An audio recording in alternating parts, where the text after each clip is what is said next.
Careblazer. In today's video, I am going to share with you the simplest, easiest tip to hopefully reduce how often your loved one becomes upset and angry at you. And when I tell you this tip, you are immediately going to say, oh my gosh, I already do that. Oh, that's so easy. I knew about that. But I want you to ask yourself, but are you actually doing it? Where could you do it more? How could you apply it to the situations that keep coming up that make them angry, right? Don't just listen, apply the information. If you're new here, welcome. My name is Dr. Natali Edmonds. I'm a board certified geropsychologist and the founder of Dementia Careblazers. On this channel, we talk about all kinds of things that are related to dementia caregiving. Careblazer, real quick, if this channel has helped you in any way on your caregiving journey, would you let another caregiver know about it?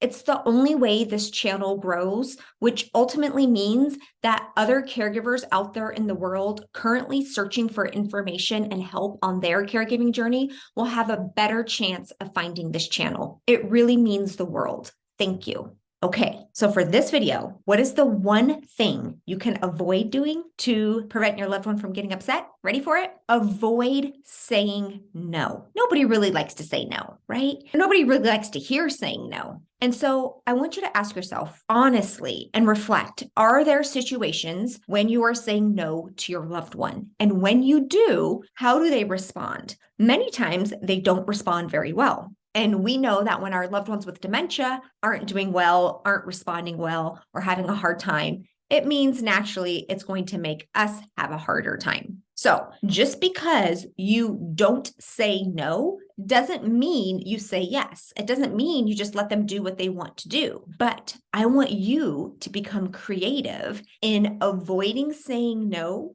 while not saying yes. In fact, if you watched the video I did with Mary, she demonstrated this beautifully. I'll make sure I link it up here where Mary talks about how she avoided saying no with her husband and how things got so much better. So let's say, for example, your loved one wants to go on vacation and he wants to book a vacation, but your loved one's also bedbound, not able to move around, and maybe it's not in the financial picture to go on vacation. Saying no can lead him to be upset, frustrated, angry with you. What would be an alternative to no? That's also not a yes. So, for instance, in this case, you could say, oh, vacation sounds lovely. I mean, honestly, right? Vacation does sound lovely a lot of times. Where would you want to go? Let's do some research. And then maybe you hop on YouTube and look up some research and things like that.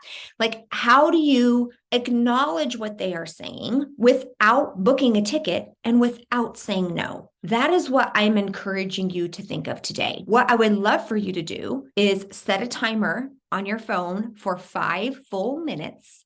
And then think about the things your loved one says repeatedly or questions they ask repeatedly where they are looking for a yes, and then how you could respond instead of saying no. Like, what are some different ways you could respond? This is where dementia caregiving comes with a lot of creativity. This is also difficult for many of us where we don't have to close the loop. Just because they said they wanted something doesn't mean we have to say, yes, absolutely, this is what has to happen, or no, we can't do it. We can acknowledge what they're saying, listen to what they're saying, ask for more information about what they're saying, have a lovely conversation about it. If you watched last week's video, maybe even take a step toward it, but it doesn't mean we go through with it. But 2 little letters, one simple word, no, can literally be enough to make that person with dementia more upset and angry and make your day as a result more difficult. So what do you do? Are you already doing this? If so, let us know what you say instead. If you are not already doing this, I sure hope you will consider it.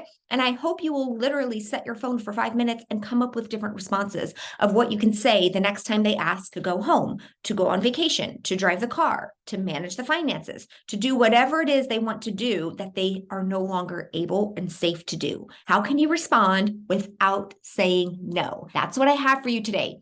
For my Care Course members, feel free to bring this to our live Q&A sessions or bring this to one of our support rooms so we can work through it and come up with all of the different responses you could say with your loved one. All right, Bye. Also, Nico gets a belly rub for every person who subscribes from this video. So if you haven't already, click the red subscribe button. It's totally free, and Nico says thank you very much.